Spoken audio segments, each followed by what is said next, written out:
Alright, I'm going to be showing how to open up and disassemble this OWC Mercury Elite, Elite All Pro. Alright, so anyways, the way you take this apart is you first take this little stand off. Okay, there's two screws here. You can see I already opened it. So we're using a PH2. Use whatever screwdriver fits into the holes really well. You don't want it slipping around because you don't want to strip those screws, alright? But this is a PH2 screwdriver. We're going to remove those two screws. Okay, and once you remove those two screws, this slides out. So this plate just rests on the edge of the outside of this piece, so it slides in this way. So you can see how it pushes in, okay? And you basically just slide this all the way out. Very simple, very easy to get it out of the box. Okay, this can only go in one direction. You can see the two holes here. Those are for the screws. You can see the other side doesn't have those holes.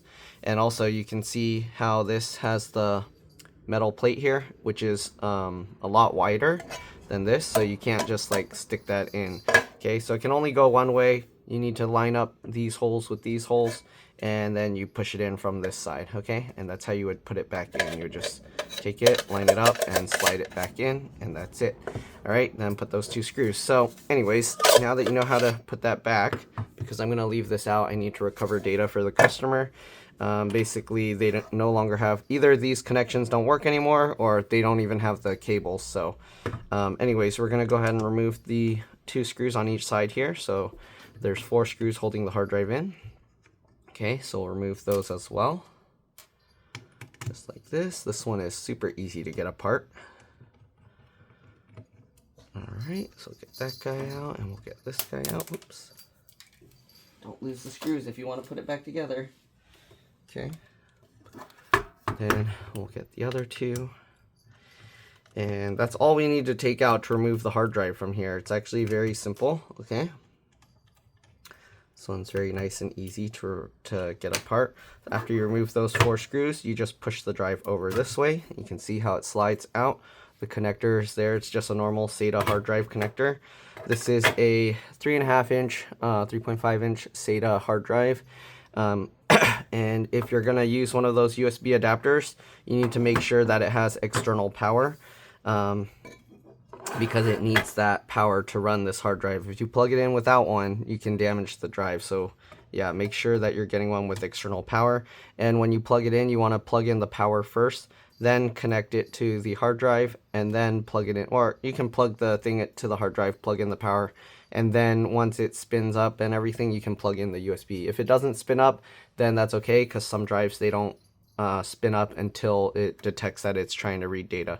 Anyways, to put it back, you just drop it back in there, slide it back over, push that in, and then get those 4 screws back in. And that's pretty much it for this drive. All right, so we're going to take this back out because we're going to extract the data. I tested it. It's already readable, so we should be good.